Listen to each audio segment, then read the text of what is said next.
항소심 판결에 대해서 어제 저녁 늦게부터 거의 100쪽에 가까운 판결문을 다 읽고 어떤 문제점들이 있는지에 대해서 오늘 논평을 통해서 말씀을 드렸습니다.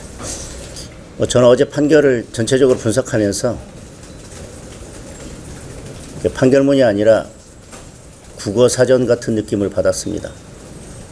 발언 전체의 취지와 발언 전체가 있는데 그것을 다 토막내고 껍질을 벗기고 잘라내서 뭉개놓고 이것이 허위사실이 아니다. 생선이 있는데 머리 자르고 꼬리 자르고 지느러미 자르고 껍질 벗기고 가시 다 발라내놓고 이건 생선이 아니다 이야기하는 것과 똑같지 않습니까? 백현동 옹벽아파트 발언의 핵심은 특혜가 아니라 국토부가 직무유기를 어떻게 할 것처럼 협박을 해서 어쩔 수 없이 인허가를 하게 됐다는 게 핵심입니다. 국토부가 직무유기를 어떻게 할 것처럼 협박을 했는지는 이번 판결에서 그렇게 강조한 행위에 관련된 것이고 사실에 관련된 것입니다. 그런 사실이 없다는 것은 1심에서도 항소심에서도 사실로 확정이 됐습니다. 그런데 교묘하게 항소심 판결은 그건 잘라냈습니다. 그리고 무슨 모두 발언이니 마무리 발언이니 그것만 잘라붙여서 아무 문제가 없다. 그것은 그냥 협박이 있었다는 내용은 보충 설명에 불과하니까 앞뒤 발언만 잘라서 보고 그 협박이 있었다는 사실은 중간으로 넘어가는 보충 설명이니까 잘라내야 된다. 그래놓고 지금 허위사실이 없었다고 판결한 거 아니겠습니까? 그러면 그 전체적인 취지가 국토부의 협박이 있었는지 여부에 집중했고 그것 때문에 후보자를 판단하는데 그것이 결정적인 역할을 했고 그걸 기준으로 판단했던 국민들은 어제 그 판결로 바보가 되어버렸습니다. 그건 중요한 것도 아니고 아무것도 아니랍니다. 국민들은 그거에 집중했고 그것이 핵심인데 어제 판결은 그걸 다 잘라내고 모두 발언과 마무리 발언만 보면 된다고 합니다. 모두 발언 마무리 발언이 어떻게 돼 있든 그 전체적인 발언의 취지는 그 가운데 부분에 있는 국토부의 직무유기를 가지고 어떻게 할 것처럼 협박했다는 것입니다. 그리고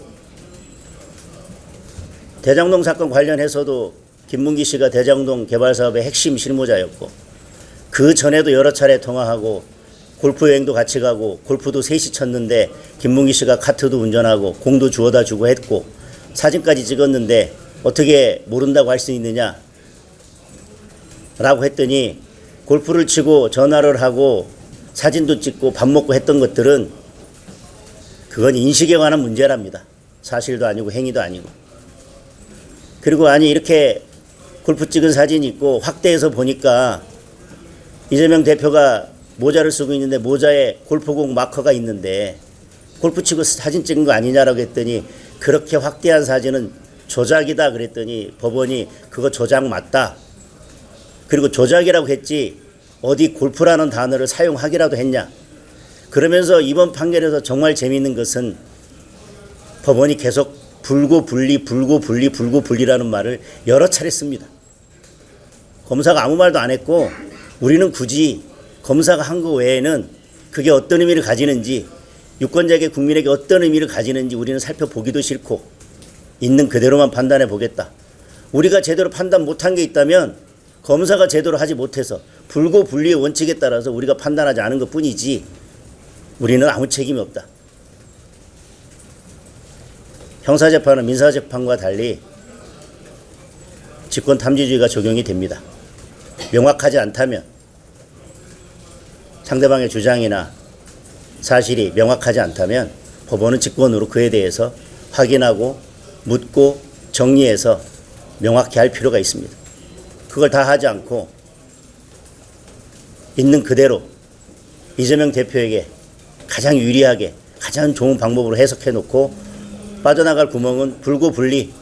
결국은 마지막에는 검사가 제대로 하지 않았기 때문에 우리는 뭐 이렇게 판단할 수밖에 없었다. 그리고 그게 어떤 의미인지는 국민들이 어떻게 생각하든지 우리가 국어사전을 갖다 놓고 살펴봤더니 이 의미는 이런 것이고 우리가 발언 내용을 처음부터 끝까지 속기한 것을 살펴봤더니 그 어디에도 사진이 조작되었다고 했을 뿐 골프라는 단어는 전혀 사용하지 않았더라. 그런데 그 사진이 왜 나온 겁니까?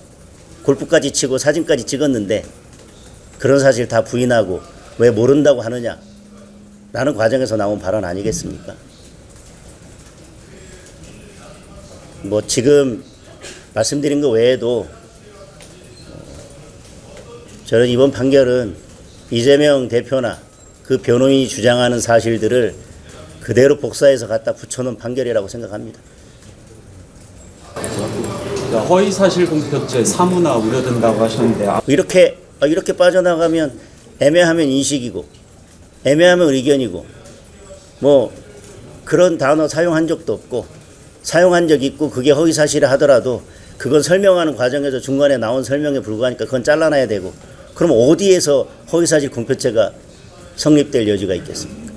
사실상 이런 식으로 판결하면 허위 사실 공표죄는 저는 사무화된다고 보고 허위사실 공표죄로 기소가 되면 어떻게 해야 빠져나갈 수 있는지에 대해서 저는 모든 방법을 다 상세하게 알려준 그런 판결이라고 생각합니다. 대법원에서 판결이 뒤집어질 거라고 보십니까? 많은 국민들이 1심에서 3명의 판사가 2년 넘게 심리를 해서 재판을 해서 결론을 내렸고 항소심에서 특별히 뭐 다른 증인이 나와서 새로운 사실이 발견되기 없음에도 불구하고 결론이 뒤집혔습니다. 이런 결과가 나오리라고는 많은 국민들이 예상하지도 못했을 것입니다. 그런데 이런 결과가 나왔습니다. 죄송하지만 지금의 사법부에 대해서 많은 국민들이 우려와 불신을 가지고 있습니다. 법리에 따른다면, 법과 원칙에 따른다면 이런 항소심 판결은 나오지 않았을 것입니다. 대법원만큼은 인권의 최후의 보루인 대법원만큼은 법과 양심에 따라서 법과 원칙에 따라서 판단해 주기를 바랄 뿐 그 결과는 저는 예상하기 어렵습니다. 일부에서는 이번 이재명 대표 2심 결과가 대통령 탄핵 심판에도 영향을 미칠 수 있는 거 아니냐 이렇게 보시는 분들이 있는 것 같아요. 대통령 탄핵 심판에 영향을 미친다고 한다면 그 자체가 탄핵 심판 자체가 법리, 그 다음에 헌법 원리, 원칙 모든 것을 무시하고 정치 상황에 따라서 정치인이 어떻게 되는지 눈치를 보면서 헌법재판관이 탄핵 심판의 결론을 좌지우지한다는 말이 되기 때문에 탄핵 심판 자체가 100% 지극히 정치적 판결이라고 하는 것을 스스로 인정하는 것이라고 생각합니다. 이재명 대표의 이 사건이 탄핵 심판에 어떤 쟁점과 어떤 법리와 어떤 연관성이 있습니까? 일도 관련성이 없습니다. 그럼에도 불구하고 이것이 이 판결이 탄핵 심판에 영향을 미칠 수 있다라고 하는 우려는 그만큼 헌재가 정치화되어 있고 탄핵 심판이 법과 원칙에 따라서 이루어지는 것이 아니라 정치 상황에 따라서 정치적 상황의 눈치를 보면서 헌재 재판관이 결정을 내린다고 하는 말과 같아서 적어도 저는 헌법재판소가 그러한 결정은 내리지 않으리라고 믿고 싶습니다. 이번 판결이 여론에는 좀 어떤 영향을 미칠 것 같아요? 많은 국민들이 납득하기 어려울 것입니다. 따라서 사법부에 대한 또 헌재를 포함해서 국민들의 분노는 더 커질 것이라고 생각을 하고요. 따라서 탄핵 심판도 많은 국민들이 우려하고 계십니다. 조금 전에 질문하신 것처럼 이게 법과 원칙에 따라서 탄핵 심판이 이루어지는 것이 아니라 정치적으로 이루어지는 것이 아니냐라는 우려가 있는데 그렇게 되지 않도록 국민들께서 더 엄격한 잣대로 지켜보시리라고 생각합니다.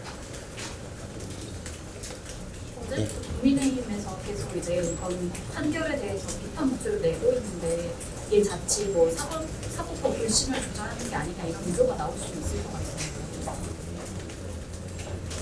판결 선고 전에 재판에 어떤 영향을 미치려고 하는 것은 적절치 않다고 생각합니다. 그런데 판결이 나왔고 그 판결 이유를 바탕으로 해서 법리와 사실관계를 바탕으로 그 판결 이유나 판결 결과에 대해서 합리적인 비판을 하는 것은 충분히 가능하다고 생각하고 그것은 지금까지도 비판의 여지 없이 허용되어져 왔습니다.